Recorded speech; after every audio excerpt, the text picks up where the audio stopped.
Айранмен жасалатын торт. Жарты сағат ішінде бір жасағаннан шығатын өте дәмді, жұп-жұмсақ болып шығатын тортты осы рецептпен жасап көріңіз.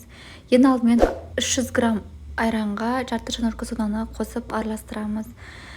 Және де 5-10 минутқа бетін жауып қоямыз.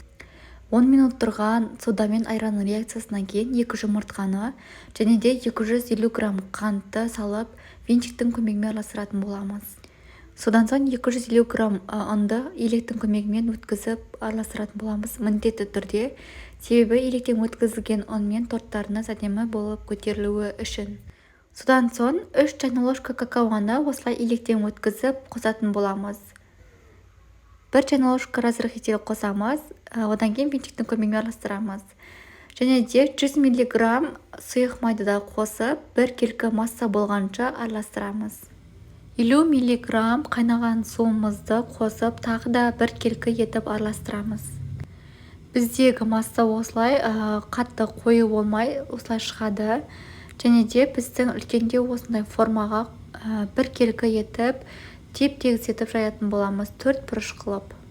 Дайын болған торттың қамырын жарты сағатқа 180 градуста 30-35 минутқа салатын боламыз. Кремі үшін 120 грамм сливочный масло және де 3 ас қасық қантты қосамыз. Содан соң 220 грамм 20% сметана қосамыз, яғни қаймақ. Одан кейін 180 грамм сгущенканы қосып, миксердің көмегімен араластырамыз. Біздің осындай креміміз дайын болып шығады. Кремді жасап болам дегенше біздің пирожный пісіп қалады. Ағаш таяқтың көмегімен осылай кесіп көреміз, пісіп-піспегенін. Піскен пирожныйды шеттерін осылай бір келке кесіп аламыз. Суығаннан кейін 2 бөлікке бөліп, тортымызды жинайтын боламыз. Мен бірінші қабатын осылай қалдырдым. Және де екінші қабатына жіппен бөлген болатынмын. Яғни мендегі барлық пирожный 3 бөлік болды. 3 бөлікке осылай жинаймын. Менің тортым осылай шықты. Міндетті түрде осы рецептпен жасап көріңіздер. Дәмі өте керемет, бір жасағаннан шығатын, өте оңай. Құрамы үйдегі базаттан шығады.